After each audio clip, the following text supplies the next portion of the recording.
I'm Curious Vedant, and welcome to Season 6 of my podcast. Today, my guest is Ankita Shanker, who is a social entrepreneur and legal researcher specialized in public international law, animal law, and legal philosophy and theory. She earned her postgraduate degree in law from Oxford University and qualified as a barrister at the Bar of England and Wales. She is also the founder of World Moot on International Law and Animal Rights, or WMILAR for short, and an animal law practitioner. Hi, Ankita. Welcome to my show. Hello, thank you very much for having me here. I'm very excited to do this interview. To start with, what is animal law? Okay, so animal law is an area of law that studies the legal status of animals. So, how does the law treat animals? It asks questions like, are animals subjects or are they objects of law?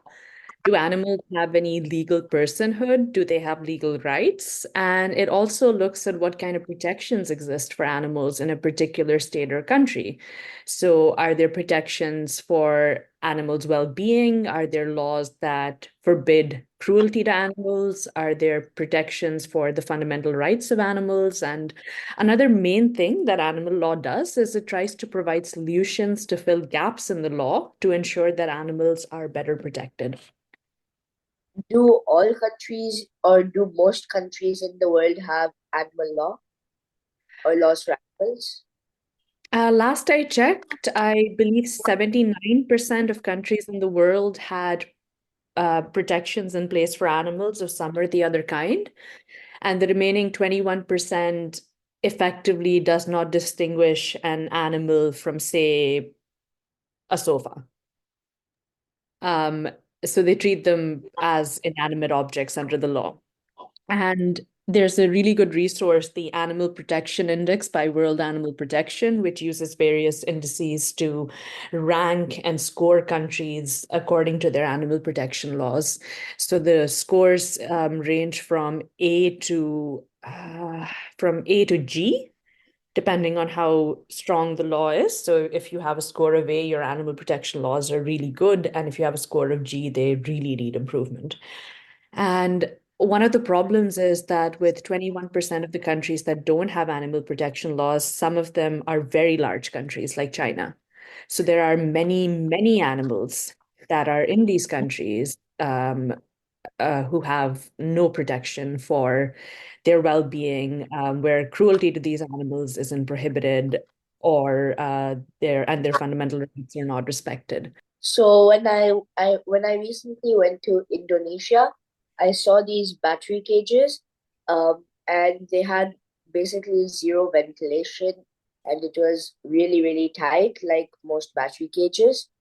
So how do lawmakers know how animals how animals feel? How do they know what's right for the animals? So the first step in determining what is good for animals is very similar to the first step in determining what is good for humans.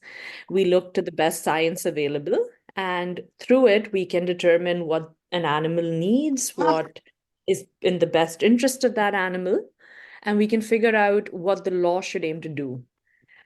Other considerations that come into play when we talk about a law that protects animals well is um, first of all, what is the law trying to do? Is it trying to protect their welfare while allowing humans to continue to exploit the animals, or is it trying to protect their rights and thereby forbidding humans from exploiting animals in the first place? And in my research, I consistently argue that good animal laws are laws that protect their rights. So, laws that say we cannot be exploiting animals at all. And instead, we need to understand what their rights are, understand how to protect those rights, and we need to protect animals from being exploited by humans because we've got a 4,000-year-old history whereby humans have established their place in the world by exerting dominion over everyone else. So over animals, over nature. And when it comes to making a good law, my argument is that a good law needs to take into account the needs and the interests of animals and protect them in the form of rights as opposed to mere welfare. And those needs and interests can be determined by using scientific findings. So we look to what the experts have to say about what the animals need to live their best lives, and we give effect to those through the laws that we make to protect those animals. How do the lawmakers decide whether these rules would work? Like after the law is implemented, is there a way of finding out, okay, this law works, or I think we should fix this law or improve it? Yes, so the law is not static, it is a dynamic process. And through it, the law evolves. It responds to social realities, it responds to attitudes of people because it is people who make laws in human society. But even before the law is enacted, so first, what happens usually is that a bill is proposed. And I'm talking about legislative law, not about laws that judges make in courts, not the common law, but law that comes from the legislature, right? So the first thing that happens is bills are proposed. And then those bills are debated, they are voted upon, and at this place, the bills are scrutinized, their provisions are scrutinized, and this exchange between the drafters and the people who have to enact the laws takes place. And through it, the law is refined. Eventually, a law gets adopted. And once that law is adopted, it isn't static. You can amend the law subsequently as well if you realize that it isn't working the way it should. For instance, if you realize that the penalties need to be tightened because they're not serving as an adequate deterrent to what the law seeks to establish. So yes, to answer your question, there are various stages in the process from when a law is an idea in someone's mind to the time when a law is enacted. And even after that, that you can get in there and you can refine the law and modify the law and make sure that it does what it's supposed to do. When you decide you want to modify the law, do you need to do the entire process again, or is it a shorter process? So it depends on country to country, and the process that I gave you also depends on country to country, but it's one that is commonly used. Typically, it should be a shorter process to amend the law, but it depends on the type of law that it is as well. But at risk of oversimplification, what I would say is it would be a shorter process because you wouldn't need to draft the entire law once again. And there are usually procedural rules on how amendments can be introduced and can be made. So, yes, it would normally be a shorter process. So, countries like India, I'm told, have reasonably good laws for animals. However, I've seen there are enforcement issues. So, it's like the law isn't as strong. So, if someone breaks it, it isn't really that strong of a punishment. How how does one solve how it's enforced? All right. So the first thing is that India definitely has prohibitions and prescriptions when it comes to the treatment of animals that are I wouldn't say they're adequate because there is no country in the world that actually protects animals through legislation in the sense of protecting their rights. But India does have a lot of welfare and anti-cruelty provisions in its law. And these are among the better ones that countries have. But the main problem with India's law is that it prescribes, so this law has been around since 1960, and it prescribes fines that are as low as 10 rupees. Now, 10 rupees is the equivalent about 10 euro cents or 10 cents or 10 pence, which is a tiny, tiny, tiny amount. So if people can get away with being cruel to animals, and if people are inclined to be cruel to animals, a fine of 10 rupees is not going to deter them from doing horrendous things to animals if that is the kind of person that they are. Or if they can get away with being cruel to animals to achieve, say, their economic interest, and they don't, and they think it's cheaper to abuse an animal and to then pay a fine than it would be uh, to pursue their economic interest differently. So that is a huge problem with the law. And I wouldn't say it's necessarily about enforcement, but it's about how the law is made itself, how it's structured, about the content of the law, right? And enforcement is, of course, when someone breaks the law, what happens? How does the police system respond to it? How do the courts respond to it? So that is a whole separate issue. But right now, it's the content of the law that is problematic, and a way of dealing with it. A smarter way, I would say, of having fines is to not have a fixed amount, but to have a sliding scale. And that scale could get adjusted depending on a variety of factors so a lot of countries do this, right? They adjust it every year, depending to account for things like inflation. And they adjust, so they have the sliding scale, and they also adjust it in accordance with the income of the person who has to pay the fine. So if I were a millionaire and I got a fine of, say, 100, um, this is India, so about, let's say I got a fine of 10,000 rupees. That would be very, very different to someone who is from a middle income who gets a fine of 10,000 rupees. So they adjust these fines in accordance with income, in accordance with other factors. And I think fines need to be tailored that way to ensure that the punishment is equal for everyone, and it has the same impact on everyone. So, does having good animal law change people's attitude towards animals? Because I can imagine that most people agree that companion animals like dogs and cats should not be abused, like wild animals shouldn't be hunted.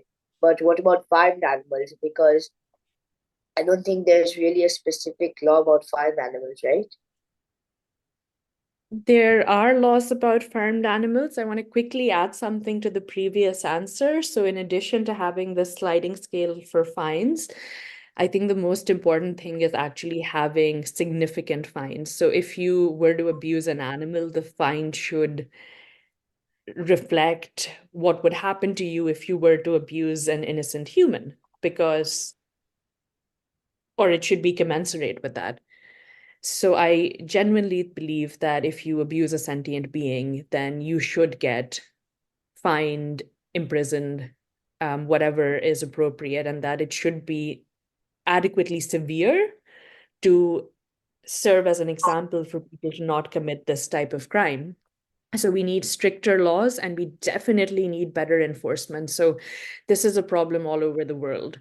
Crimes may be committed against animals, but police officers are hesitant to investigate them because they don't see them as a serious offense. Or if it crosses that stage, the prosecutors are hesitant to press charges because they don't see it as a serious offense. And if it passes that stage, then the courts might not be willing to impose higher penalties, or within the range of penalties that are available to them, or the jury might not convict. And this problem ties into your next question because it has to do with social attitudes towards animals. So if we look at social attitudes towards animals and legal attitudes towards animals, it's very easy to say, let's protect the rights of domestic animals like cats and dogs. Let's protect the rights of wild animals or the welfare or what have you. And it's because the majority of society doesn't depend on exploiting them for living their lives. But if I were to say, let's protect the rights of farmed animals, people would be up in arms against me. And the reason for that is people would be thinking, well, what's going to happen to my dinner? What's going to happen to the animal that I want to eat for my dinner? So that creates a problem. That depends. So, how we treat animals, how we want the law to treat animals, depends largely on how humans treat animals and how humans what use humans have for animals. So if humans are dependent on exploiting an animal for their own interest, then that animal will have very low protections. And if humans can get by without exploiting the animals, then they are happy to afford them stronger protections. Um, And having good animal law might change attitudes towards animals, but I think it isn't the strongest way to do that. So I think the best way to change attitude is education. We start educating children about how important it is to treat animals with respect, to respect their dignity, to respect their rights. We teach them from a young age. Because what happens in society now is children are desensitized gradually. So most kids, if you tell them where their meat comes from, they will be horrified and refuse to eat. So when I was 4 years old and I saw in India a chicken being killed, I decided to stop eating animals. But we get desensitized as we grow older, and that is a problem. So instead of seeing the law as the primary vehicle to changing people's attitudes, I think it's about education and it's about awareness and getting people to understand, not just at a cognitive level, but at an emotional level, why it isn't okay to treat animals the way that we have been treating them for 4,000 years. Um, and that is a problem with farmed animals. So there are laws that protect them, but those laws are largely subjugated to human convenience and human economic interests. So if there is an economic interest in, removing the tail of piglets or in removing the beaks of chickens, then those will be allowed because they further some human interest. So there are a lot of abuses that take place in animal farming. If you were to treat a pet rabbit the way you treated a rabbit who is being farmed for food, you would most certainly end up in prison in many, many countries. So, depending on how we classify the animals, we treat them differently, the law treats them differently, and people need to understand that there is no good reason to discriminate this way amongst animals or even to discriminate between the treatment of humans and animals because animals feel pain the same way that we do. They are sentient. If you were to remove one of my limbs, it would hurt me just as much as if you were to do it to an animal.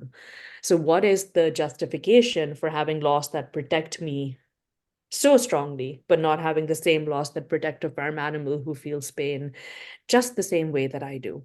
Or I'm speaking now of physical pain. So, how do you suggest we educate people about the issue? Do we, for example, create documentaries or do we go to schools and run workshops? What do you suggest you do?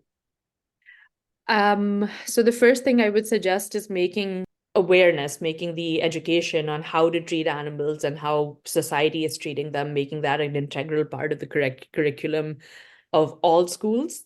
So children are taught from a young age that we need to respect animals and that the world in which we live does not respect them. So it's about sensitizing children or keeping them from being desensitized. And it's about awareness campaigns for adults. So I proposed a series of recommendations for the European Union many years ago.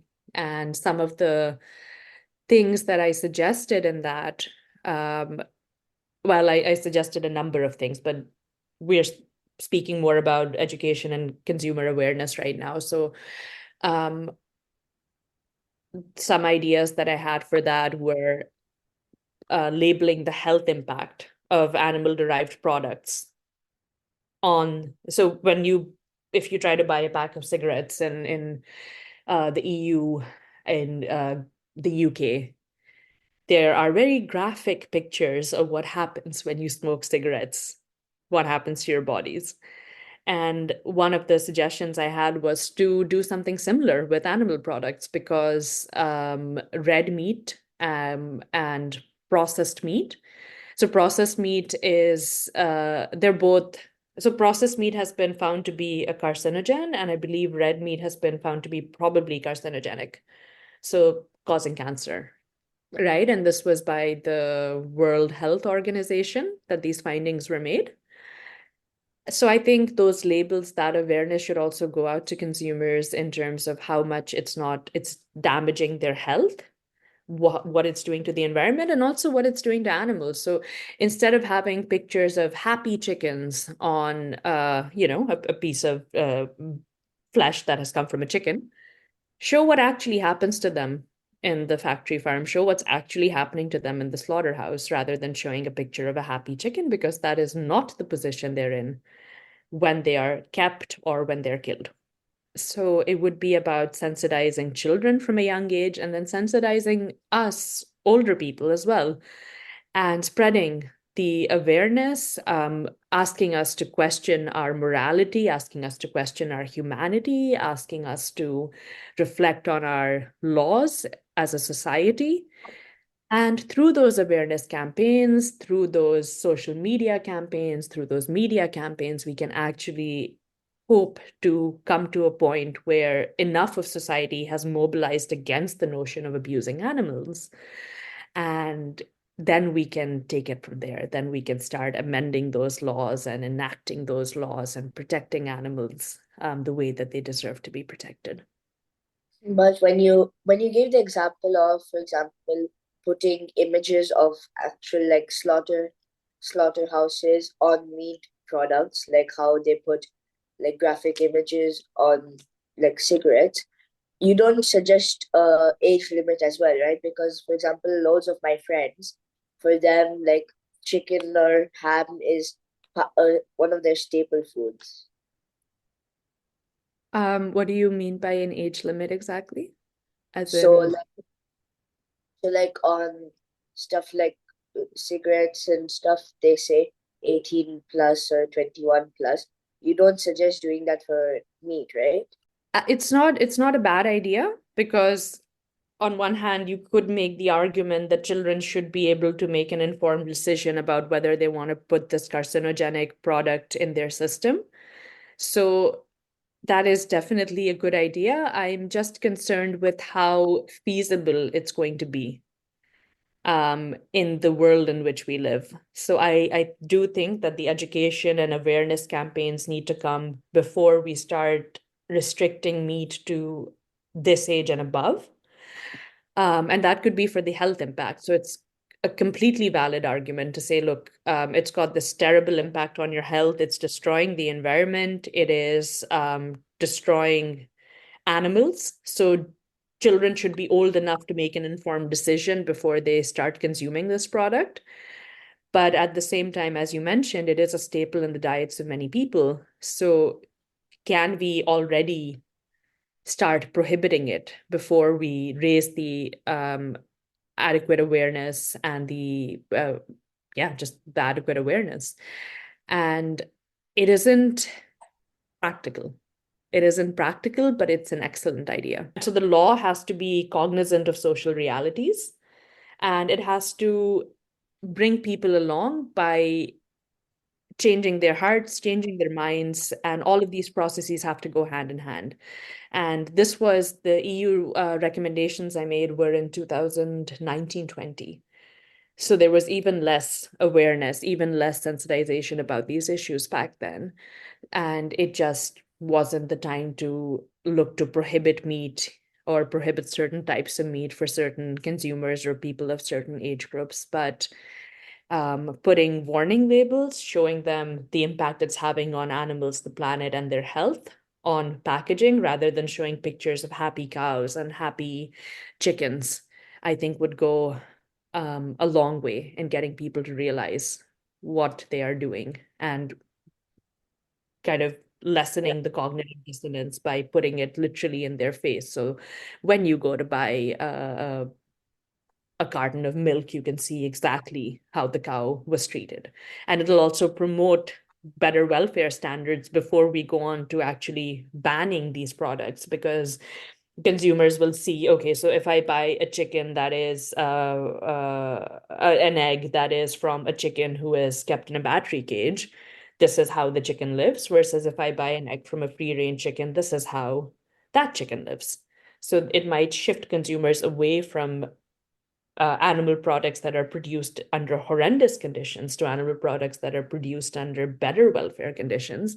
And eventually, hopefully, they'll start thinking, you know what, even this is an unacceptable way to treat a chicken. So let's just move away from this. So the law is an instrument for social change, but it can't be the only instrument for social change. And it needs to work hand in hand with awareness, with sensitization, with education, all of that stuff. Yeah. So do you think that there's been a really, really big change of people's mindsets over the years on animal abuse, because in stores earlier when I just moved to Singapore, there weren't that many like oat milk or soy milk options, but now you see them in 2024 much more often. So do you think that there's been a massive like sense of awareness, and why do you think that it's been there? Absolutely.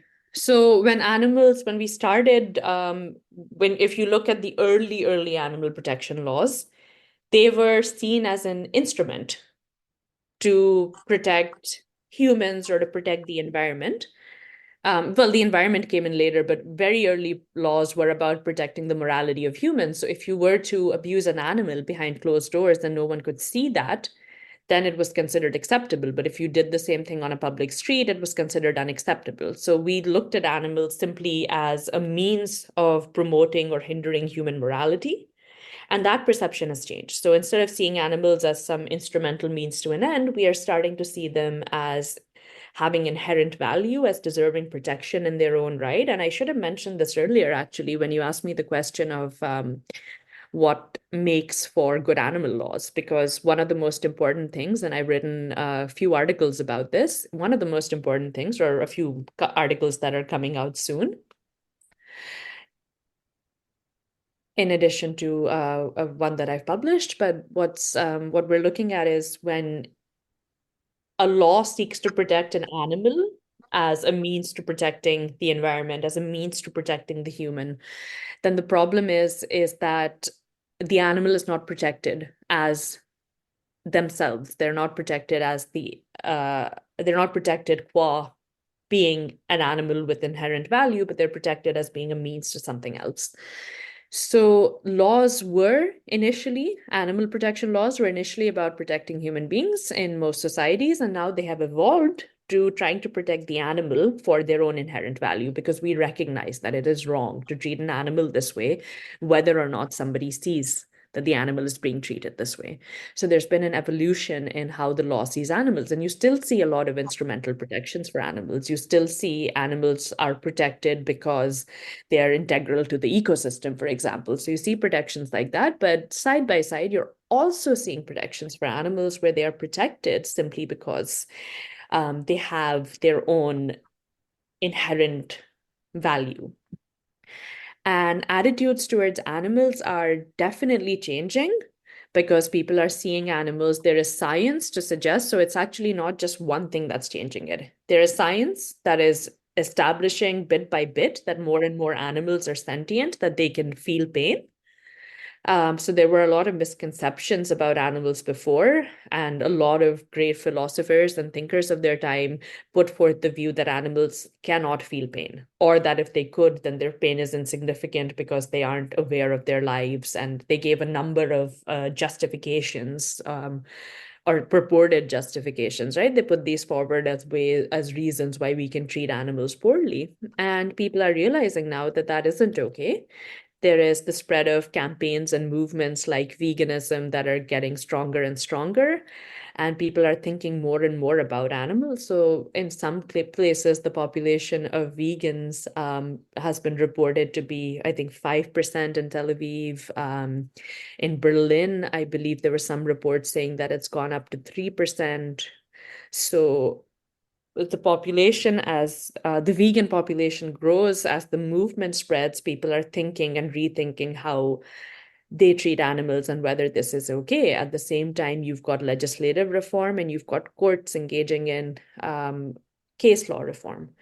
So, through a variety of factors, through awareness, through the spread of movements like veganism, through awareness campaigns by animal rights organizations, through judicial action, through legislative action, through political action, and the rise of political parties that are focused on protecting the interests of animals, we're seeing that there is definitely a shift in society. We are seeing, if we go to our supermarkets, there are far more plant-based products. The shelves are growing. There are some reports that plant-based sales have gone up. Well, I'm terrible at statistics, so I'm not gonna try to make up a number that I think I remember, but that they've gone up exponentially, and that the sale of animal-based products has been falling in some parts of the world. So we are definitely moving in a direction where people are becoming more sensitized. But if you look at absolute numbers, because our population is growing in absolute numbers, then absolute numbers of animals who are being killed and eaten is also going up because we aren't changing people as fast as people are being born. So we need to do a lot more is the conclusion that I draw, that we need to do a lot more. Yeah, I agree with that conclusion. Because in school, when my friends offer me something, for example, and they say, and it has egg or meat or something, and I say no, they always say, oh, it must be so sad for you that you can't eat meat. But in reality, it's not sad for me, it's more sad for the animals that people eat meat. That is a beautiful thought. That is a beautiful thought.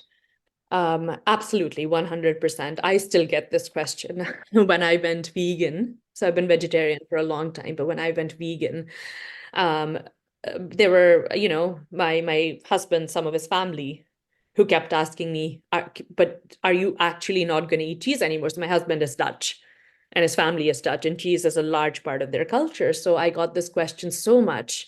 What about cheese? I was like, no, it's from an animal, so no, I cannot eat cheese anymore. Um, so I would get this question a lot that, oh, it must be so sad. Your food must be so sad, so disappointing. But you know what? The food that I've eaten since I've gone vegan has been much more nutritious, absolutely delicious. I wouldn't say more delicious than the food that I grew up eating because my mom is an excellent cook, and I loved a lot of dairy products. But since I've gone off of those, I think my cooking is as good as my mom's, almost as good as my mom's, and almost as good as my grandmother's. But it is far healthier, far more nutritious, and it makes you feel a lot lighter. And I've seen this quote a lot that, no matter how good something tastes, it's never going to be as good as what vegan feels like. And that is entirely true because it is the best I felt in my life since I went vegan. Yeah. Yeah, I loads of the vegetarian or vegan food that I've had tastes really, really good. Like in Singapore and also in other places that I've been to, there are these vegan restaurants or vegetarian restaurants, and the food there tastes really good. I've tried mock meat before. I didn't really like it much, but for example, there's this restaurant in Singapore and they have these veggie burgers which don't have any impossible or beyond meat, and those taste really amazing. Like the patty has corn and carrots in it, and it just tastes way better than mock meat. Because for me personally, I feel like things like impossible or beyond, they taste like chemicals. Right. I think there are, so we make our own seitan sometimes. We make it from wheat gluten and we make it at home, and it doesn't taste processed or chemically because, it's homemade. So we do that sometimes. I am a huge fan of plant-based meat myself. Um, because a lot of the dishes that I grew up eating. So I went vegetarian at 4. I went back when I moved to America, and I couldn't see the animals being killed. So my mom, she was trying to console me, and she said, no, these animals have not been. And I was 5 years old. So, not being a particularly smart 5-year old, I guess I believed my mom. Then I moved back to India. So I was 14 when I stopped eating meat for good. And I had eaten it till this age. So it had become a part of my cuisine and a part that I really missed as a vegetarian. So when I discovered plant-based meats, and I was actually quite old when I discovered them, I was quite happy to be able to get a taste of something I'd not been able to or not allowed myself to eat for a long time. So me personally, I like the taste of it, and I love recreating traditional Indian dishes. Like one of the best things I recreate, and if we ever meet, I will try to recreate it for you as well, is vegan butter chicken. And so it is completely plant-based. And yeah, the particular brand, I agree that some plant-based meats taste very, very heavily processed and they taste very chemically. But we can try recreating it from our homemade seitan, for instance, and kind of make it nutritious and make it delicious. Okay, yeah, sure, that sounds good. So moving on to the next question. You founded WMILAR. What are the primary objectives of this organization and what inspired its creation? Um, so I got the idea for the Vimlar when I was working as an international expert on moot court training for the International Commission of Jurists and the Danish Institute for Human Rights. I was working on this where my mandate was to bring mooting to the country of Myanmar. So 30 lecturers had been selected from across universities in Myanmar to attend my training course, and I was tasked with helping set up their first national moot. So I set up their first national moot, conducted the training. I was meant to do it on human rights law, but my specialism being in animal rights, I asked, could I make it about human and animal rights? And they were very happy with that idea. So we went ahead. And it gave me the idea when there were people thanking me from the universities, and they said, you know, we did have some wildlife protection laws, but one of the people said to me that they had never thought about animals having rights, and that it was true of many of their colleagues as well. So I had introduced field into a new field to Myanmar in Myanmar. And that gave me the idea. And I thought, okay, there must be other countries in the world where the mooting culture isn't very strongly developed. So I've studied in the UK where mooting was a really huge deal, but there are countries where it's not that big a deal. And there must be countries in the world where animal law education isn't developed. So putting those two together, I said, let me do this on a global scale. Let me set up an international moot. Let me set up chapters in different parts of the world so it's accessible to everyone. Everyone can participate in this competition. And let me set up training courses where I will train students in how to moot, as well as train coaches in how to coach mooting. So it was, and that ties into our objective. So the primary objective is to facilitate animal rights education and awareness all over the world, to train the next generation of lawyers and how to defend the rights of animals in courts. And additionally, or whatever they go to do, whether it's research, whether it's drafting legislation, whatever they go to do, the idea is to train lawyers in animal law so that they can go and use it to make the world a better place. And additionally, we want to, there are some more technical ones, like we want to promote a unified growth of animal law. So promote exchange, because animal law jurisprudence is developing in the world. Jurisprudence is case law, and it's developing in a fragmented way all over the world. But what we want to do is we want it to develop in a unified way so that people get inspiration, lawyers get inspiration, judges get inspiration from each other, and they rely on each other's arguments and findings to make pro-animal decisions. And we wanted to grow in a unified way in that common principles and common similar decisions are rendered, so that we can say, look, there is now a general principle. It's an international public international law concept. So we can point and say, look, there is now a general principle in favor of treating animals in this way. We want to train people everywhere, all over the world, in developing their advocacy skills. So we offer our training courses and we allow them a platform where they can test their advocacy skills. And I think those are, I know I'm forgetting one or two, but those are some of our main objectives at the VIMLAR.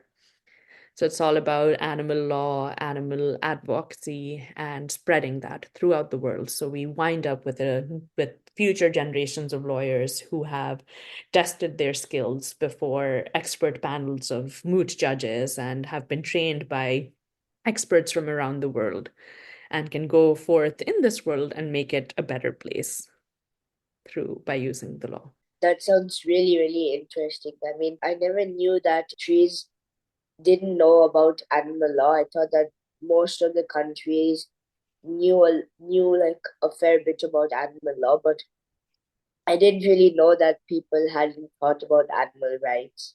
So it's really interesting what you do. So, just to follow up on that, I'm sure that, I mean, so this was a particular trainee who attended my session who said they hadn't thought about animal rights and their colleagues haven't.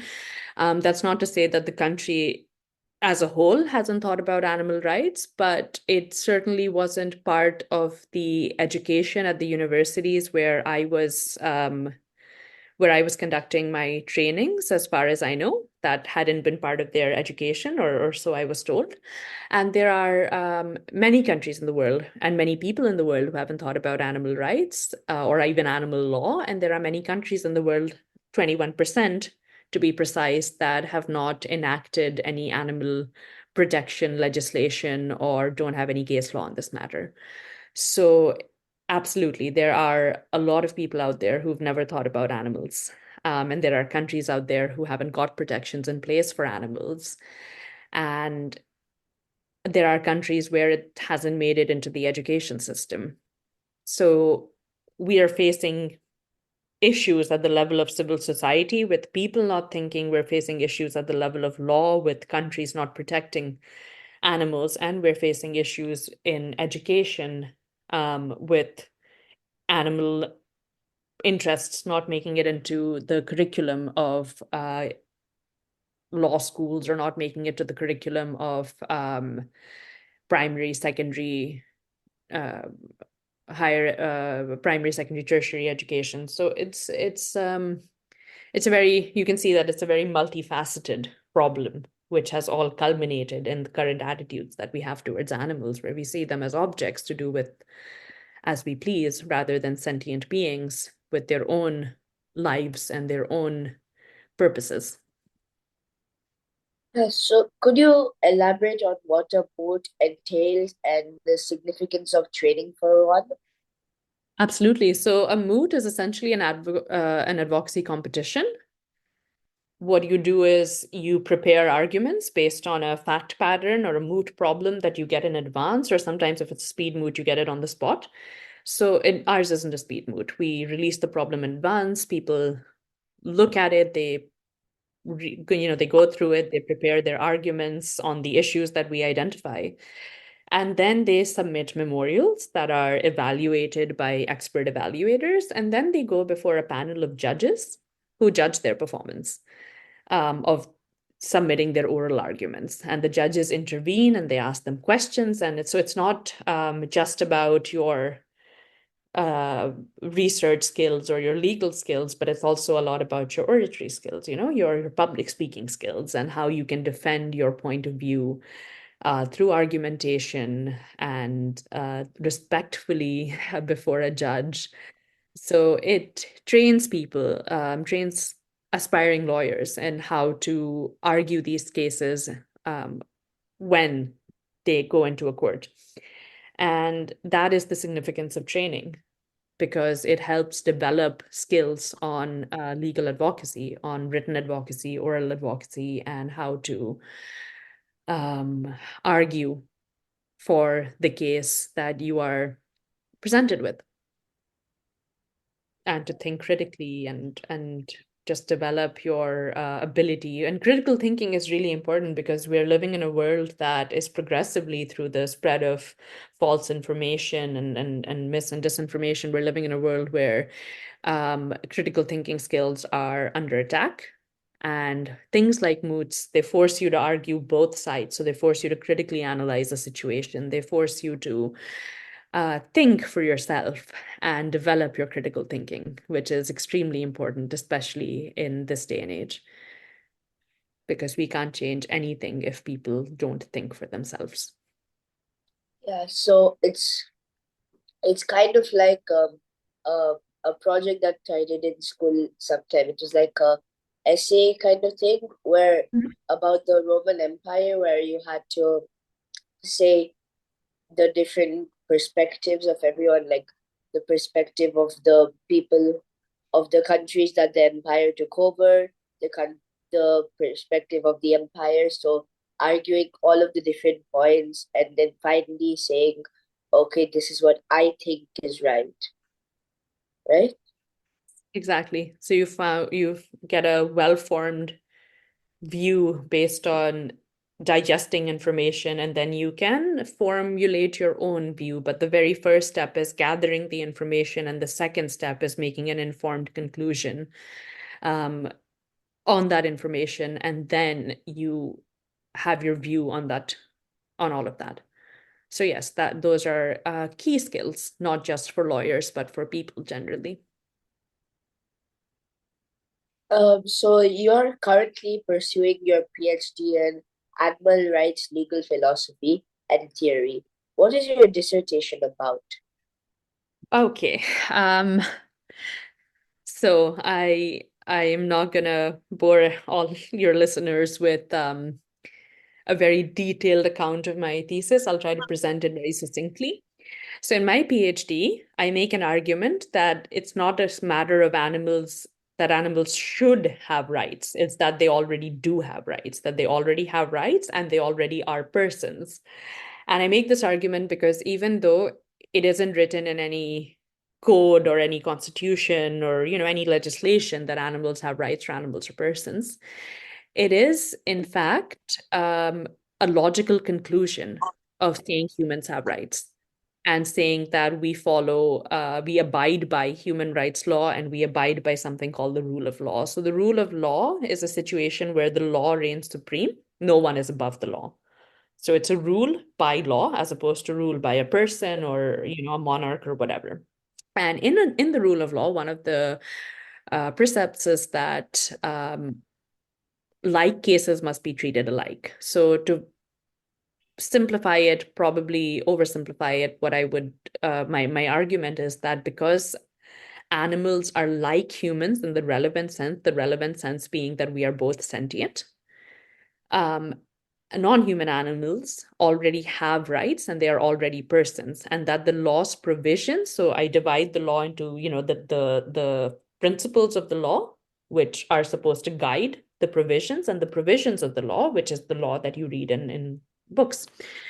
So the provisions don't reflect their principles, thereby making the law internally inconsistent. So I make an argument where I say I'm not trying to prescribe what the law should do, but I'm simply saying that this is what the law is and that we need to update the provisions. Otherwise, we will have a disconnect. So it's not about changing the law to say that animals have rights. It's that under the law, the animals already have rights. And the only thing that's missing is updating the provisions to make sure that they reflect what the law actually says, because the law isn't just the provision, but it is also principles that underlie and overarch it. Wow, that's very interesting. Thank you. So it's basically saying that the animals need to exercise their rights, right? That humans need to enact provisions that enable animals to exercise their rights. So that currently, say we have a law that says humans have the right to life, but we don't have a law that says animals have the right to life. However, because the law is required, if it follows the rule of law, if a country follows the rule of law, it is required that like cases are treated alike. If humans have rights, a right to life, then animals, if they're like humans, also have a right to life. And my argument is that they are like humans because the relevant consideration is not, you know, how we look or how we talk, but it is the fact that we can all feel pain. And based on that, if humans have a right to life, so do animals. And the only thing is that it isn't written down, but the law isn't just what's written down, it's also the principles that govern the law. So you take the principles and you take the written provisions, you put them together, and you get the law. Under the law, animals have rights, but they're not recognized in one part of the law. And that part of the law needs to be updated. Yeah, that sounds very interesting. I understand it more now. With the numerous scholarships and degrees and such recognition for your academic achievements, what are your top three advice for the younger generation who aspire to take up animal or other social justice issues as a career? All right. So, my first bit of advice to everyone would be to find what they believe in, then to find what they are good at, And lastly, to find where they can be most useful in bringing about what they stand for. So don't worry about your passion. If the world needs you to be something, be that thing and make your life count. And I'm not saying to do something you hate, but I'm just saying that out of the things that you like, find the one through which you can make the biggest impact on the world, make the biggest contribution to the world. And you can save your passion for hobbies, for side projects, but make your life count. And if I could do anything I wanted, I would be a criminal profiler instead of an animal rights lawyer. But I felt that this is the field that needed me the most, where I could impact the largest number of lives. And so here I am. My second piece of advice would be to have a solid support system. So surround yourself with positivity, with people who make your life better and people who stand by you through thick and thin. And of course, add positivity to the lives of these people, make their lives better, stand by them through thick and thin. And if you have the support system, everything that you do becomes easier. Because when things go wrong, you have someone to fall back on. And when things go right, you have someone with whom to celebrate, or multiple people with whom to celebrate, and multiple people on whom to rely when things don't go right. And for instance, for me, that's my grandmother, my parents, my brother, my best friend, and my husband. And they're my support system that get me through everything in life. And the last piece of advice would be to make certain healthy habits absolutely non negotiable in my life. So that is for me journaling every morning and doing yoga. And I do this, or I try to do this every single day of my life. It's how I maintain control. It's what keeps me functioning. And especially when everything else is getting overwhelming, it helps me ground myself. So pick a few habits that do that for you and make them absolutely non-negotiable, at least on most days.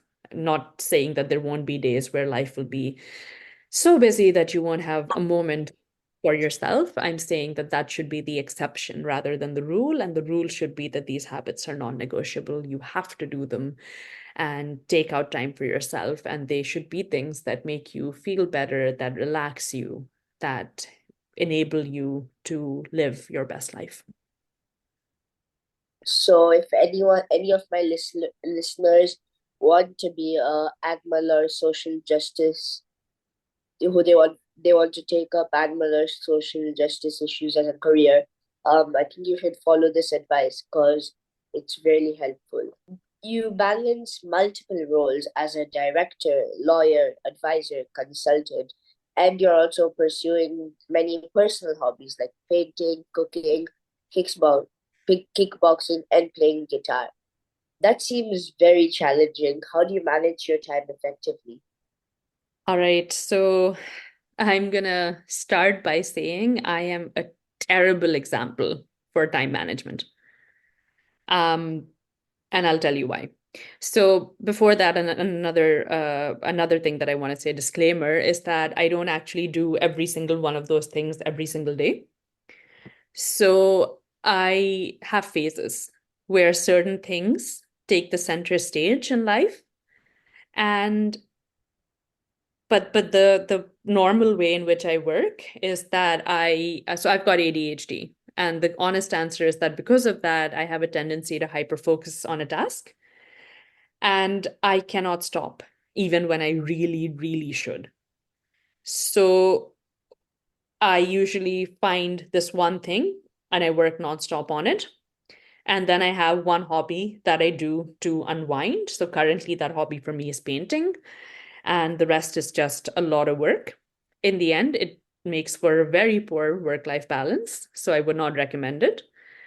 But I'm more of a when motivation strikes than a disciplined worker. So in the end, I would say this isn't advice that anyone should really aspire to follow.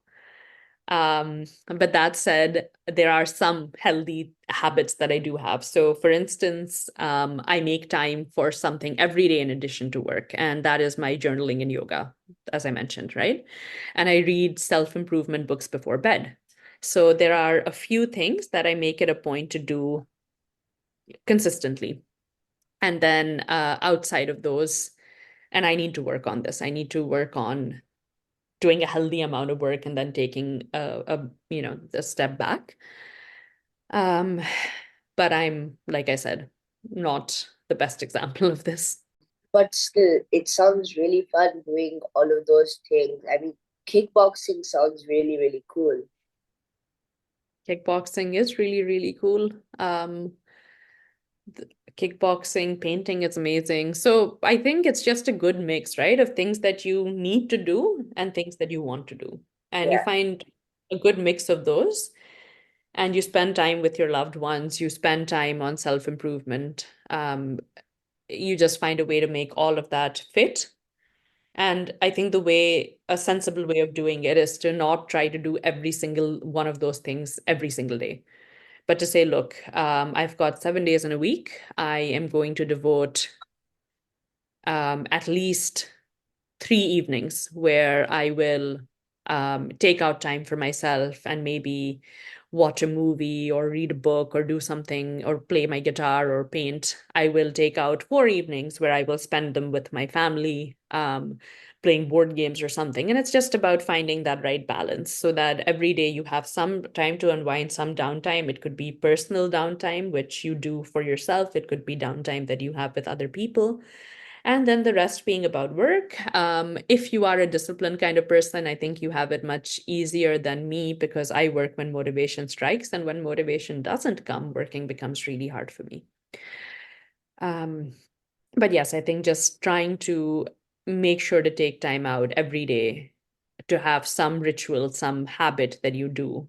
And overall, in every week, trying to make sure that you do a full rotation of all the things that are important to you that you want to get out of life. For me, I do football and drums.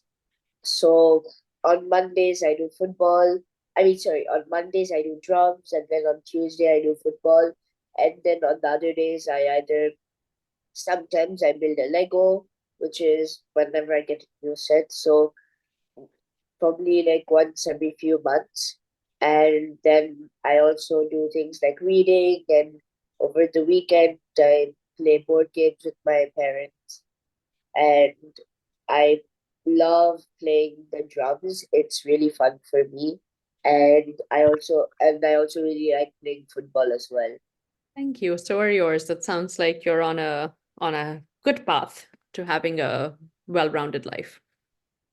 Thank you. So thank you so much for coming on my show. I really enjoyed talking to you. I learned a lot. I am very glad to hear that. And thank you for having me on your show and for giving me a platform to to speak about things that I care deeply about. So it's been wonderful. It was great meeting you. Yeah, thank you so much. Dear listeners, follow my Facebook page, Curious Vedant, to get updates on my upcoming episodes. To listen at leisure on your phone and get notified about future episodes, subscribe by searching for Curious Vedant wherever you get your podcasts, such as Apple Podcasts, Spotify, Stitcher, YouTube Podcasts, and many more. You can also listen to my show on curiousvedant.com. Thank you for listening to Curious Vedant, and don't forget to rate and leave comments.